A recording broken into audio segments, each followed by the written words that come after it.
Before we begin today's episode of Defense in Depth, I do want to let you know that we've got 2 great episodes of other shows that also just dropped. For our show, Security You Should Know, we have an episode entitled Harnessing AI Native PAM, or Privileged Access Management, with Formal. And our latest episode of CISO Series podcast is entitled We All Agree That Prevention is the Best Advice We're Never Going to Follow. Check them both out, Security You Should Know and CISO Series podcast, on your favorite podcast app or on CISOseries.com. Since we started the CISO series, we understood selling cybersecurity products is quite difficult. But it's compounded by the trend that large companies, not smaller ones, are often the first to adopt new solutions. But that adoption rate is also hampered by the traditionally risk-averse nature of enterprise businesses. How can and do small startups cross that chasm? Because they do it. You're listening to Defense in Depth. Welcome to Defense in Depth. My name is David Spark. I'm the producer of the CISO series, and joining me as my co-host for this episode, you may have heard him a few times before, it's Eddie Contreras, Senior Executive Vice President and CISO over at Frost Bank. Eddie, say hello to the audience. Hello, audience, and David, thanks for having me back again. I think we're on a roll here now. We are on a roll. You're doing fantastic. Our sponsor for today's episode, a spectacular sponsor with the CISO series, and that is ThreatLocker, Zero Trust Endpoint Protection Platform. They've got a suite of products to help out build your Zero Trust program. More about what ThreatLocker is doing a little bit later in the show. But first, Eddie, cybersecurity is an odd place for startups. It's one of the few industries where new solutions are first adopted by large enterprises and then filter back to smaller organizations. Yet, as Ross Haliluk of Venture and Security pointed out on LinkedIn, enterprise organizations are still the most risk-averse. So how do cybersecurity startups get that first adoption and then bridge the gap between their large enterprise early adopters who often have niche-based concerns and really the rest of the whole market? Have you seen this behavior happen? You know, I've seen it happen. It's one of these areas where you could probably get a PhD if you know how to break the formula. I think those companies that really master Salesforce and understand the clients that they're looking at may be extremely helpful. This is where I think a lot of times pre-work really does help save months and months of potentially ending up on a dead-end street. And we've, by the way, talked about this in some past episodes of CISO Series podcast, how CISOs love to work with startups because the startups are so eager to get that first big customer that they will do backflips to turn the solution into what that customer wants it to be, which is kind of a double-edged sword, which we can get into later. All right. Joining us for this very conversation, very excited to announce this for the first time on this show, brand new reporter with the CISO series and a CISO herself, of which she's been a guest multiple times on our other programs, and this one for that matter. It's none other than Hadass Kasorla. Hadass, thank you so much for joining us. And the village rejoiced. Thank you for having me. And thank you for letting me join your bunch of reporters. I'm very excited to get started with that. It'll be fun. It's going to be awesome, as will this episode. Who are the winners and losers? Patrick Garrity of Vulncheck said, quote, "This is more reflective of market failure to build products that scale across market segments. Organizations tend to choose toward optimizing for large enterprises and big deal sizes, hence the security poverty line that's been created due to these dynamics. So SMB, MSP represents a huge untapped market." And Peter Ho of Prudential Financial said, quote, "There is a security poverty line. Most SMBs cannot afford or understand the cost of cybersecurity. In addition, the value of security is hard to quantify as it doesn't matter until it does. So being the case, security products need to start with large businesses first, then scaling over time. Enterprises have the hardest environment since they are so diverse internally with complex needs and size." So I think both Patrick and Peter kind of set this up pretty well, Eddie, in that it is complex to enter the market with a product and find that first customer. And also, it is complex for an enterprise to bring it in, and it is sort of difficult for a startup to get security. It's all the things happening at once, isn't it? It's kind of like watching kids on a playground playing double dutch for the first time. There's timing, there's complexity, there's speed, there's a couple of bumps and bruises, but then at the end of the day, ultimately, you get in. And I think when you think about these small startup companies, it's very similar. They have to understand, what am I looking for? When do I need to deploy it? When does security become part of the equation versus a hindrance versus you've built too much too early on? There's so many analogies to use here. And it's just really interesting to understand that security has not only a place, but a time to be introduced. And that's where I think, when the analogy comes out around ponds and the fishes in the ponds, are you the big fish in the pond or the little fish? That's always true, because you may not want to start with security as part of your design concept. And in that case, you may eliminate certain customers. You may want to start with security from the beginning, but then it eliminates the exact opposite set of customers. So you really have to understand what your initial target base is. I really love this double dutch analogy, because when I watch people doing double dutch, I'm like, I'm a klutz. I'm just going to break my face. And that's what a lot of the SMBs are saying also when they see all of the varying security tooling and they're just not sure what to get and how to spend their money. It's expensive. And so they are waiting for the larger enterprise companies to make those decisions and trickle down. And so I think that if you want to be successful to break into the market as a startup security solution, you really have to define what your product is, what it's solving, and who your customer is, both in size and in vertical. And I think if you can do that, you have a better story to tell to approach the SMBs and say, actually, we're going to grow to an enterprise level solution, but really we're here for you. We've created the solution for you. And there's more clients in the SMB space. So that's actually a smarter way to go anyway. Well, it all depends on what niche you're filling here, Das. I mean, because sometimes these niches are desired first by the enterprise. And also, speaking for vendors, I can think of one vendor in particular.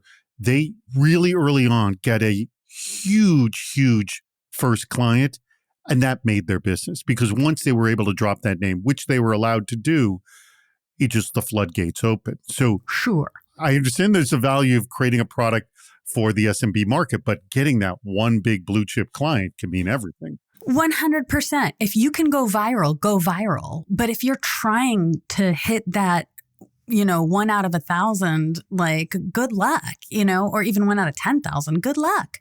I'll add to that as well. And this really puts a lot of weight on your executive and your CISO team. A lot of times, you're in a meeting and people give you that bewildered look of, why did you ask that question? One of the questions that I always ask is, who are your customers? And you don't have to give me the name. But if I know that your number one customer right now is in the government and you're FedRAMP certified, I am now a small fish in that big pond. And regardless of what engagement I have or what contracts in front of me, I'm not going to be as influential as that customer. So I think if an SMB is trying to understand how to get value and bring in a new technology vendor, there are very specific questions you have to ask. And David, you have another show that allows this to happen where you listen to CISOs talking to vendors. You get to catch on to some of those things that are being asked. And it's not always because it's a technologist diving into solution. It's, first of all, are we a good partner? Is this a good marriage? Yeah, I do think, though, that really defining your space, what problem you're trying to solve, will help with that as well. Because if you really understand the problem you're trying to solve, people will want to have you solve it. What needs to be considered? Akhilesh Dhawan of A10 Network said, quote, "Security solutions require very specific skill sets to deploy and manage properly. Most of the large enterprises have these skill sets in the house. However, SMBs lack IT resources that are trained in security. They depend on service providers to address their security needs. The speed of adopting security solutions in SMBs depends on these service providers, and hence, you see slower adoption as compared to large enterprises. Not the only reason, but in my experience, one of the big reasons." Don Bradley of Security Scorecard said, quote, "The VAR channel has changed in the last 20 years, making it difficult for smaller cyber tech companies to gain traction and leverage the growth factor by using the channel. The big resellers own the enterprise and mid-market relationships and have a pay-to-play mentality. It wasn't always that way."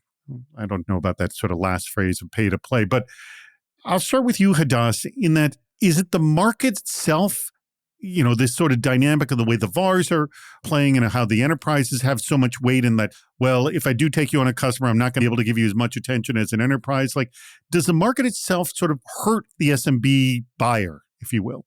I think that this comment by Akhilesh is actually really spot on. It's not just that the market is preventing some access to itself, but it's also whenever I consider having a security tool come into my environment, I have to consider how many headcount I need to bring in with it.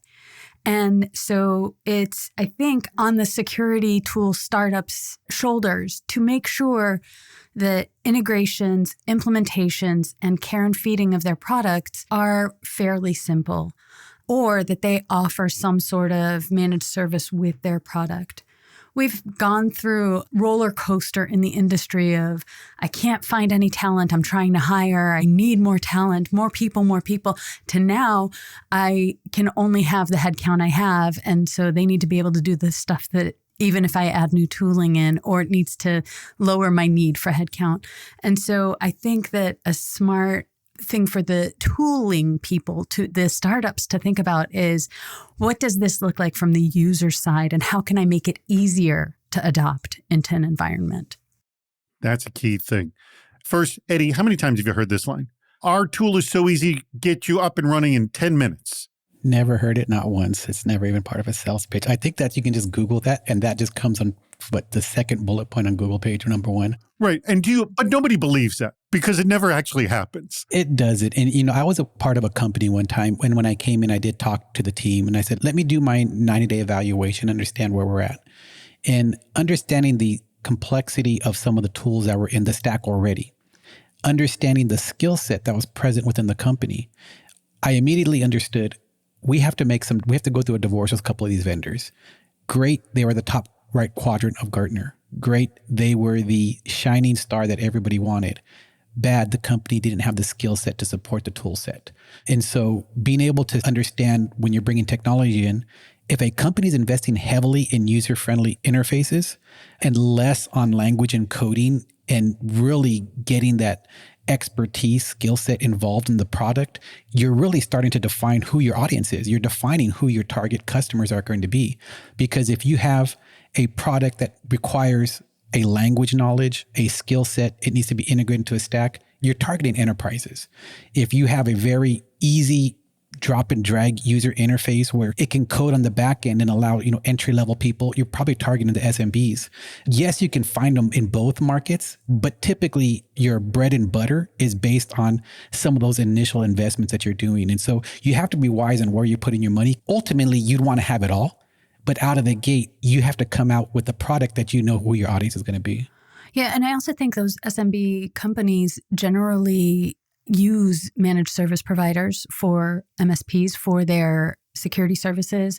And so I think that that's another avenue to try and integrate into the market, to try to open doors, is have MSPs adopt your security tooling and learn how to use it. And that can also teach you how to make it more usable. Before we go on any further, I do want to tell you about our spectacular sponsor, and that would be ThreatLocker. If you don't know about them, you need to know about them. Give this a listen. In cybersecurity, we all know that seconds matter. Precision matters. And that's why ThreatLocker is up in the game again. The company just launched a new set of solutions built for teams who need to move fast without compromising security. It's zero trust, but without complexity. Okay, first, you got ThreatLocker Insights. You get real-time intelligence from millions of endpoints worldwide to empower you to make the best, swift cybersecurity decisions on what applications to allow and what controls to put in place in your environment. Patch management? Well, instead of chasing updates and manually approving patches at 2 a.m., ThreatLocker takes care of it for you. With the rigorous research and testing you need to stay compliant and secure. Cloud Control adds an essential layer of defense, further closing the gaps that phishing and token theft campaigns love to exploit. They're also making life easier for IT and security teams with the new User Store, a smart way to give users instant access to pre-approved software while maintaining the strong security of your environment. And for web threats, well, Web Control lets you block sites you don't trust or users should not access from the workplace. It blocks unapproved content by category, not URL by URL. So, of course, you still get ThreatLocker's 24/7 US-based cyber hero support. It's fantastic. No scripts, no waiting hours for answers.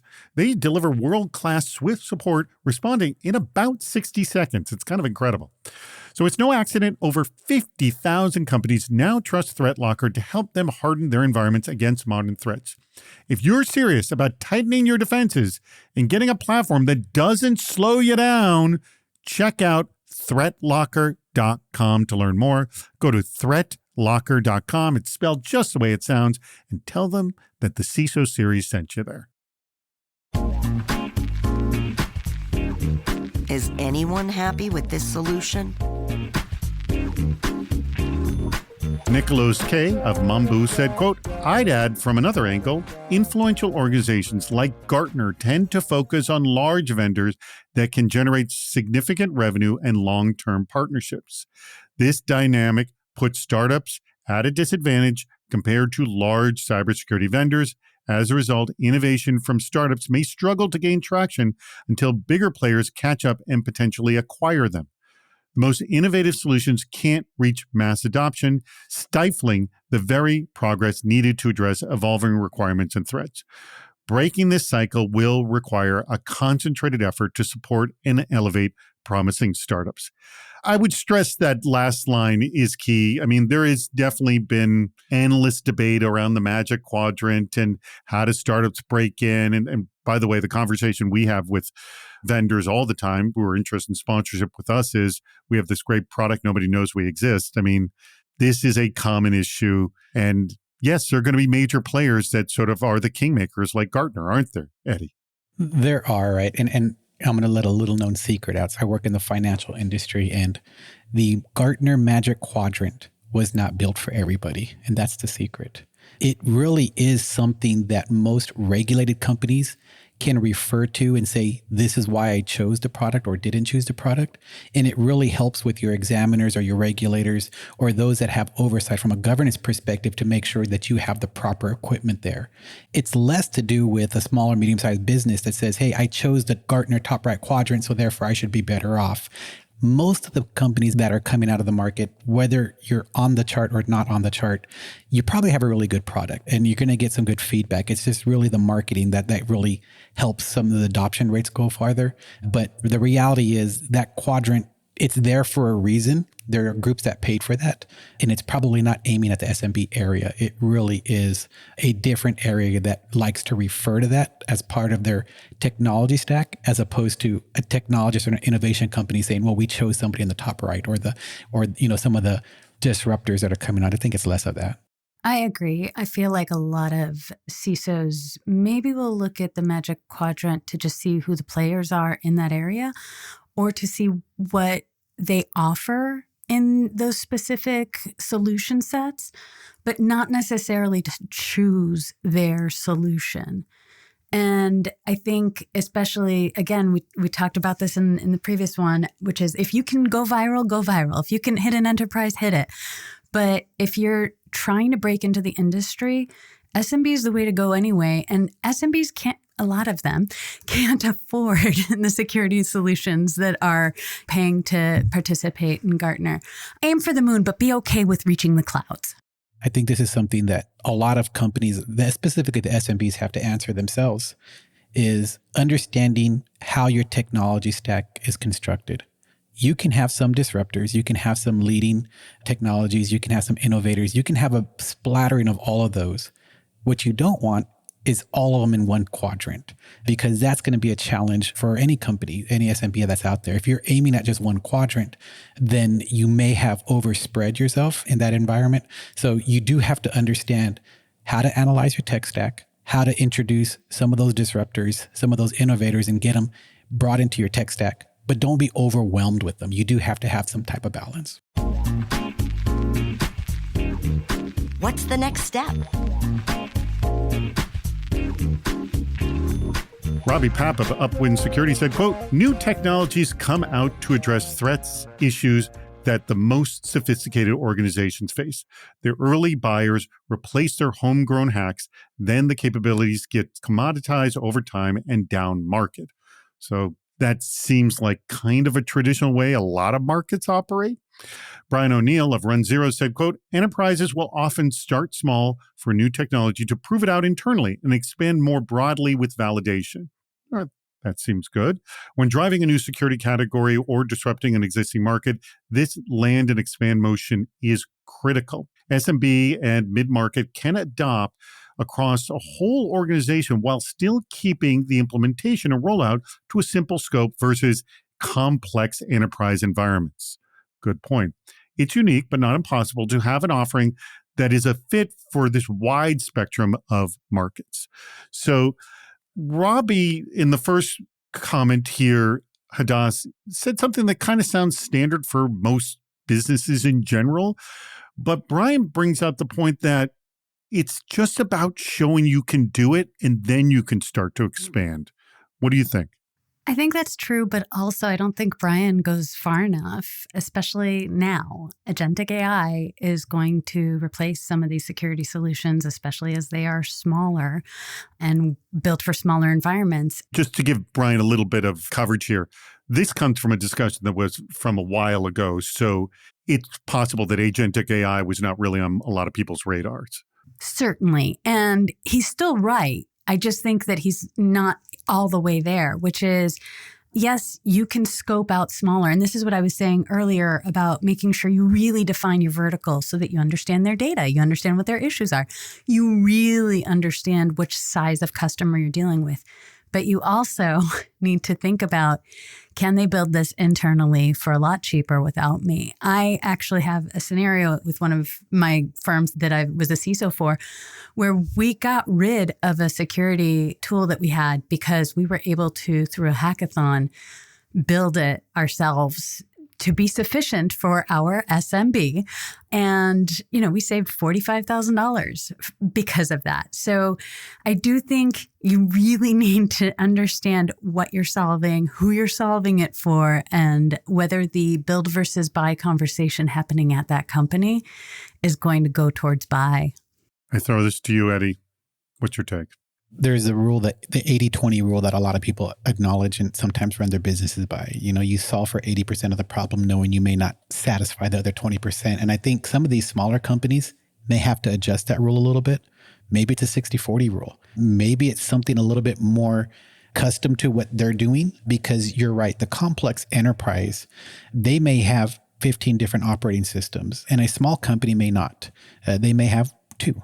And so if you understand that your product cannot support all the complexities of a larger enterprise, and you just don't aim for them right now, you should be fine to come out of the gate with a smaller product that can satisfy the SMB market without having to deal with all the complexity of the large enterprise. So that's where I would give advice to maybe the sales folks is, don't oversell your product. Acknowledge what you can do, but also acknowledge what it can't do. Because the last thing you want to do is go through an RFI or an RFP, portray that your product can compete with the Microsofts or the CrowdStrikes of the world. And then when it comes in down to it and they start to actually put the product against another product, they realize, oh yeah, we don't support AIX. Oh yeah, we don't support mainframe. Oh yeah, we don't support containers. All of that would have been just nice to know upfront. And most likely you could have won a bid had you not tried to overcomplicate the process. And so I do think that's a part of that scenario.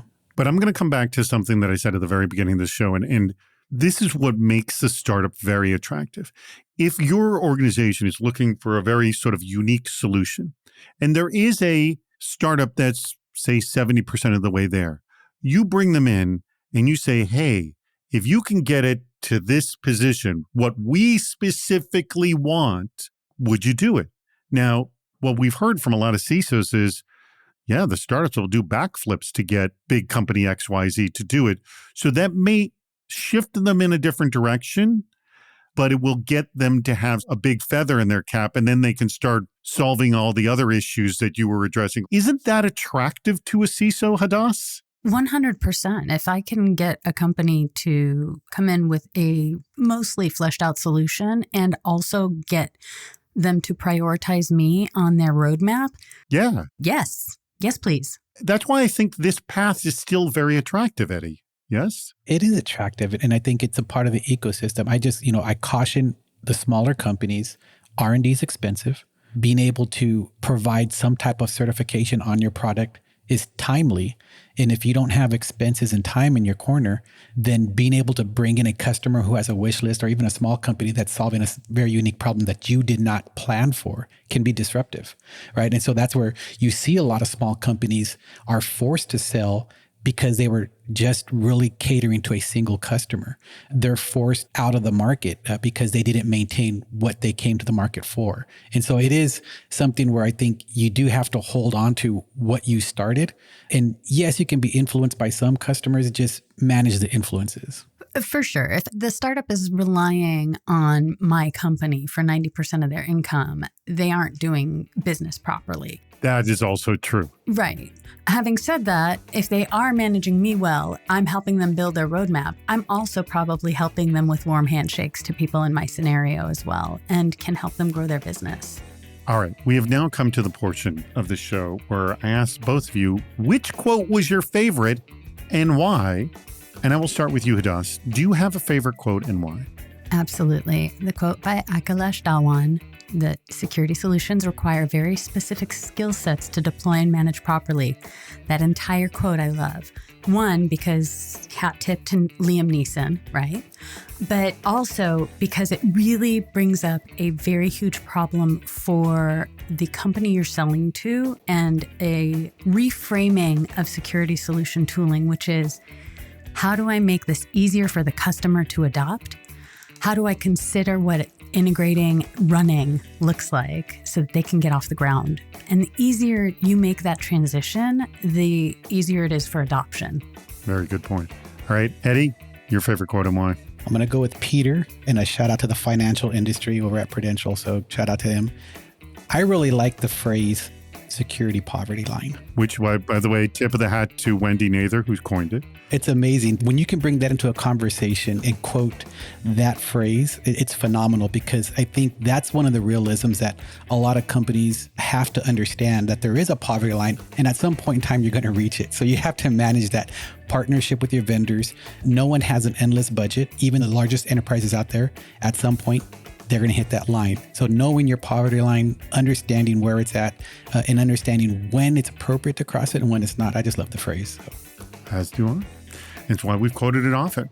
Well, thank you very much, Eddie. Thank you very much, Hadass. And more importantly, I also want to thank our sponsor, and that would be ThreatLocker. ThreatLocker. Remember, go to threatlocker.com. Your zero trust solution. They have actually a suite of products that can actually help you with your zero trust effort. So go to their website, threatlocker.com, and let them know that you were sent over there by the CISO series.